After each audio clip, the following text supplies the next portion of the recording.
Hey, what's up guys? PG Minds here of GY6PH and welcome back to our channel. Kung maalala nyo sa Try It Yourself episode 10 natin na nag-ayos ako ng washing machine, itong Samsung Wobble. So ginawa ko dito is nagpalit ako ng bushing dun sa motor niya. Kaso, nung ayos ko na at nakailang Eco Tab Clean kung saan lilinisin nyo dapat yung sarili niya at ginamit ng biyanan ko, sabi niya hindi maganda yung amoy. So ayaw niyang gamitin kasi yun nga, hindi maganda yung nagiging resulta ng paglalaba niya. Ang nangyayari is hindi mabango. So nag-decide ako ngayon na subukan ito linisin yung pinaka drum natin. So susubukin ko siyang baklasin o deep cleaning na tinatawag. So samahan niyo ako. Dito sa likod may dalawang tornilyo. So impact na yung gagamitin ko para mabilis. Yan, kapag natanggal nyo na tong dalawang tornilyo sa likod, may angat nyo na tong cover. So nandito yung mga electrical components natin. Yan. Sunod yung gagawin is tatanggalin tong socket. Yan. Tanggal ko na yung socket. Tapos, ang susunod naman is iangat natin to, yung cover. And then to, tutungkabin. Yan. Rubber siya kaya madali itong kabin. Dalawa yan. Tapos, may tornilyo dyan. Ayan. Ito, madumi na oh. Hindi nakita oh. Nababasa to. Nakakaskasing ko muna. Spray akong WD-40. So habang pinapalambot ko to gamit yung WD-40, lipat ulit tayo sa likod. Meron yung dalawa dito. Kapag natanggal na yung dalawang screw, pwede na natin to ibaba. Tapos mahihila na natin. Kita na natin yung buong tab o drum dito sa likod. Tapos ito, tatanggalin natin to. Ito yung water level sensor natin. Tapos, yan. Para mamaya kapag inangat natin yung taas na parte, yung panel, may angat natin siya. So, ito ay sobrang ayaw niya nang matanggal talaga. Kaya gagamitan na natin ng bolt extractor. So, ayan medyo natanggal na. Kulit kinalawang na kasi maigi. Papalitan na lang natin yan. So, ayan, once na matanggal yung dalawang tornilyo dito, pwede na natin iangat tong panel. Tapos, makikita natin may dalawa pang tornilyo. Ito, tsaka ito. So once na matanggal na natin itong dalawang tornilyo, pwede na nating iangat itong upper part, isang buo yan.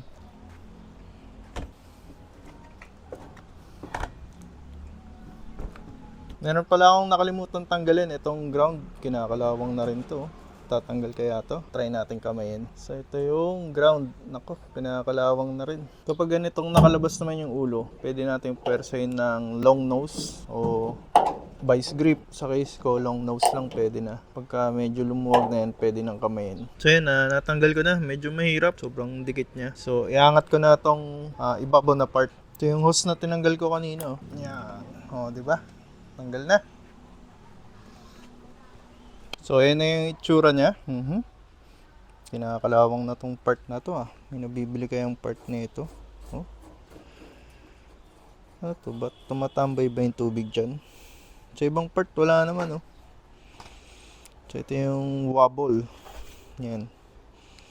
Subukan natin tanggalin tong cover. Ganun ulit, meron siyang 4 na bolt naman, screw pala. So yan natanggal na natin yung 4 na screw. Pwede na natin to iangat. Madumi na. Pero hindi pa ganun kalala katulad ng mga iba. So yan, hindi pa ganun kalala. Dito lang sa ibabaw. Yan. Susunod natin tatanggalin ay itong plunger. So tutusukin natin siya. Yun! Sobrang daming dumi. Sunod naman 10mm. Ito, natanggal na yung 10mm. Pwede nang iangat tong pinaka wobble. Pwede nyo siyang tungkabin dito. Pag di kaya, pwedeng gumamit ng flat screw o anything na flat. Yan, kuha lang ako. Kulit mo Yun. Hindi pa siya ganun ka dumi Malinis pa. Yan. Ito naman ang susubukan natin tanggalin. Yun nga lang, pag mahirap to tanggalin, huwag na nating subukan. Yan, sprayan ko muna ulit ng WD-40. Yan, dami na yan Hindi kasi yung extension ko sa bolt tuloy. Improvise lang. So, susubukan lang naman natin. Salamat nga pala sa pagpapahiram ng tools. Shoutout kay Roberto Canedo. Yan. Magalaw ba? Sarap sana kung may impact kaso wala sprayan ulit natin ang WD-40.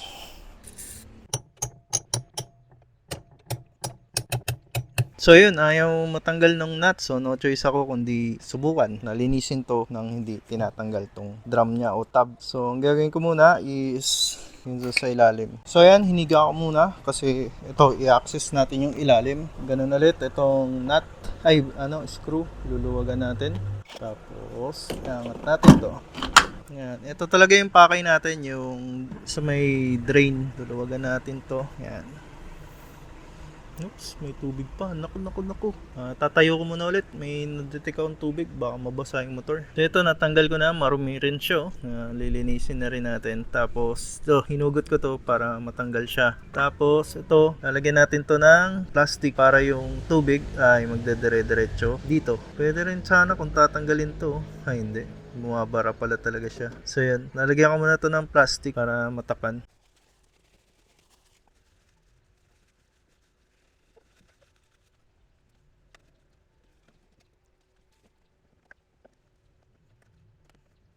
So yan, nalagyan ko na ng tape at plastic yung drain valve ba yan? Para dito siya tumuloy sa drain plug natin. Tapos, ready na rin ako ng degreaser tsaka car shampoo. Yun yung pang i-spray ko dito. Gamit tayo ng pressure washer kaso namawala yung nozzle ko kaya ang mangyayari dito ay hindi ganun kalakas yung nozzle natin. Tatakpan ko muna pala to. Ito napansin kanina. Takpan ko to bago mag-start. So ito, lagyan ko na ng tape at plastic. Simulan na natin ang ating washing.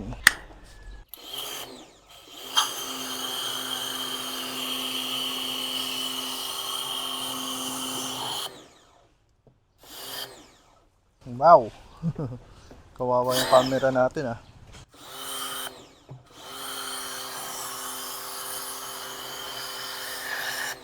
Wow!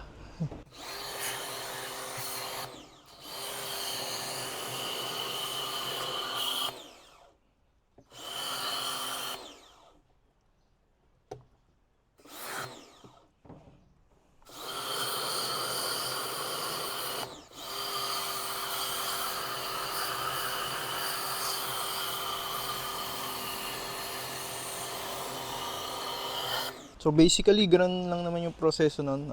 Papatayin ko muna yung camera kasi natatamaan. Kawawa naman. Baka masira. Okay, balik ako sa inyo mamaya. So ayan, mahigit 1.5 oras na yata ako nag-spray gun dito. Kaso hindi nawawala yung mga dumi. Medyo lumis naman kahit pa paano. Ayan, pati yung mga dito sa gilid-gilid. Sana bumango na ang aming labahin. Ayan, medyo malinis naman na siya kumpara kanina nung pagkabukas natin may mga something dito. Parang na to yung sabon. Sayang nga lang hindi ko natanggal yung pinaka-tab o yung drum para talagang 100% malinis. Yun nga lang talaga yung disadvantage pag di natanggal yung drum. Talagang tiyagaan, spray gun ka talaga. Ito yung nakakabahala dito, may kalawang. Parang hindi naman pinapasok ng tubig yan, pero ewan ko ba't may kalawang dyan. Kulit ng mga nakukuha kong dumi, mga ganito. Parang siguro alikabok na naipon. So ang gagawin ko dito is yan, hayaan ko muna yung tubig na dumadaloy para at least mawala yung mga ibang dumi na hindi ko nabaril sa loob. Tapos yung ibang parts na nilalagay dito sa ibabaw, papatuyuin ko muna ng onte bago ko ibalik. Ito, tulad nito yung drain valve, hinugasan ko din, tinanggal ko yung mga dumi at na matigas na parang sabon yata yun. Pero yun yung takip ng pulsator natin, nilinisan ko rin maigi. Ito yung pinaka pulsator o yung wobble natin. Yan, kikita nyo malinis na siya. Yan, wala nang bakas ng mga parang natuyong sabon o dumi. Ganon din tong cover, nilinis ko maigi. Yan. Wala na yung mga parang dumi niya. So yan, medyo patuyuin ko na lang tapos na ako maglinis. Yan, papatuyuin ko lang ng onti tong mga to. Tapos pupunasan ko, tapos install ko na ulit. So ganun din yung proseso sa pag At babalik na ito, i-install ko yung cover dito, 4 na tornilyo, and then yung pinaka panel natin sa taas, 6 na tornilyo naman yun. And tapos ito, tatanggalin ko rin tong plastic na nilagay ko. I-install ko ulit yung drain plug. So ito, hiniga ko na ulit, tapos nilagyan ko ng plastic yung motor part. Baka kasi mabasa pagka tinanggal na natin tong plastic dito sa may drain. So sana hindi naman magbasa kasi matatagalan ako mag-test. Kapag nabasa yung motor, syempre papatuyuin ko muna. So, delikado pa yun. So, tatanggalin ko lang tong nilagay kong tape at plastic. Ayan natanggal ko na yung plastic na nilagay ko. Ngayon naman, ibabalik ko tong drain plug. Dito naman, tatanggalin to. Hihilain lang to. And after that, pupersahin. Yan.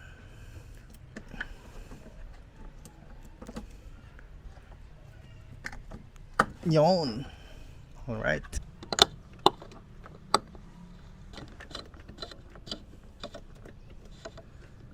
Ito, ibabalik ko na yung pinakalock niya. Tapos, yan. Pwede na natin siyang itayo. Tiyanin ko, hindi naman nabasa yung motor. Walang bakas ng basa. Tatayo ko na. Bago ko nga pala itayo, ibabalik ko na rin muna to. Nilinisan ko nga rin pala to kahit pa paano. So, ito yung cover. Ibabalik ko na. Yan. Align naman Yan. Criss-cross pattern. Na-install ko na tong cover ng pinaka-tab o drum natin. Ngayon naman tatanggalin natin tong tape. Yan, may access na tayo dun sa socket. So ito, ibabalik ko na ang cover o yung panel sa taas. Yan, ito yung tawag dito, yung socket ng motor. Tapos, yan.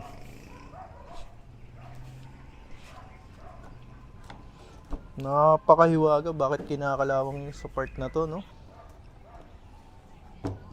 Yan, sakto na. Yan, angat natin to. Hoy, hindi ko pa pala napunasan to dapat pala punasan to. May mga kalawang. May mga kalawang. Tsaka yung spray ng WD-40 natin. Ito pala, hindi ko pa nalilinis. Nakapagtaka rin to, bakit nababasa Yan, install na natin yung screw dito.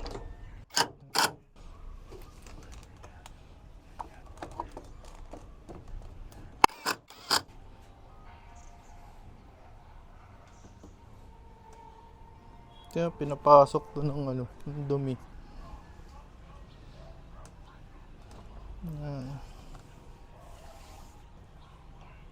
Ito, install na natin yung screw dito sa likuran. Nga pala, pag mag-install kayo na itong ibabaw, huwag nyo kalimutan tong hose para dun sa water level natin. Kasi minsan nakakalimutan to, naiipit dito.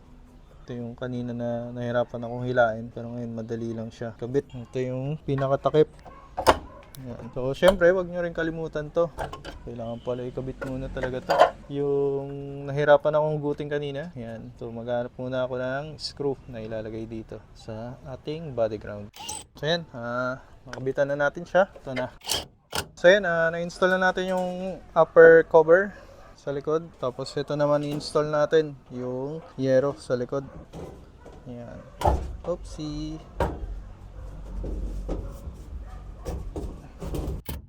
Alright, buo na yung labas natin. Ang susunod naman natin ay yung sa loob ng washing machine. Yung pulsator wobble. Yan, pulsator wobble.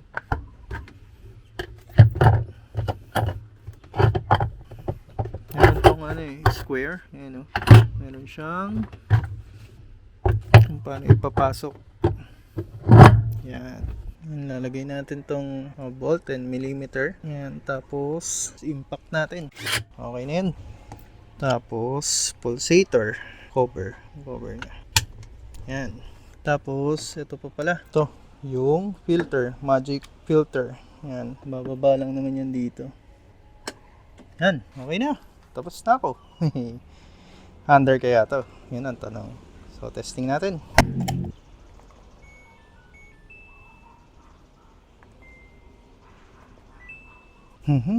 So, moment of truth kung a-under ba or hindi mag-short after ko i-deep cleaning. Hindi ko naririnig yung drain valve. Baka naapektuhan Bopol's antay ako ng antay dun sa motor. Yun pala hindi nakakabit yung motor socket. Lakas toyo. Sabi ko bakit ang tagal. Buti na alala ko. Ay nako.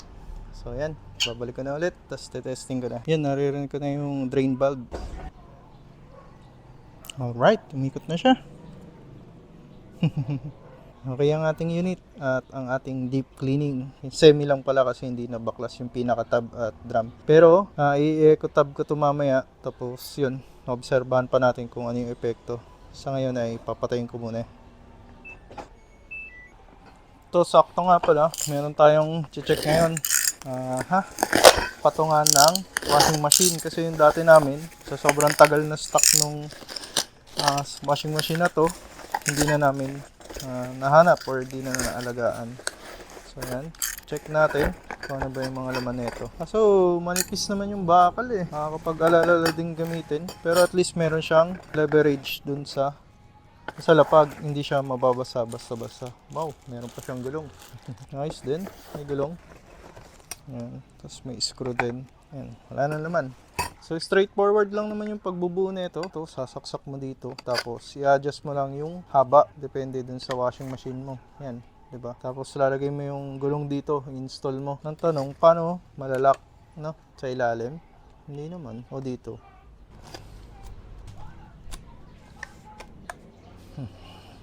So install ko yung gulong. Pag install nito, criss-cross pattern din.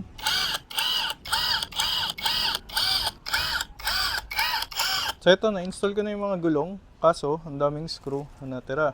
Hindi ko alam kung paano gagamitin yun. At isa pa, ito paano i-stay sa position to.